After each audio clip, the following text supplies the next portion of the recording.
মারামারির সমাধান বিচারক কিভাবে মার খায় কে তুই আমাকে মারলো? নো আর বেশি দেখুন ভিডিওটা শেষ পর্যন্ত, আশা করি ভালো লাগবে। চিঙ্কু মাস্তান ও আমাকে একটা থাপড় মারছে আর বিচার দেন।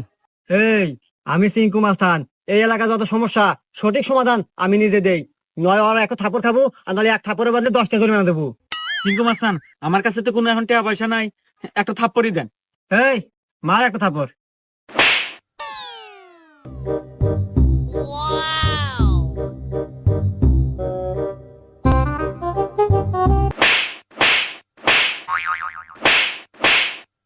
এই যে আমি এখান থেকে যাওয়ার সময় 85 টাকা পরে পাচ্ছিলাম, তো ভাবলাম যে এখানে খরচ করে দেই। এত ধরেন 30টা আপনি নেন আর 20 টাকা দিয়ে দিন, থাকে। হুমুন্দি কয় কি রে? 20টা আপনি রেখে দেন, আমার লাগবে না।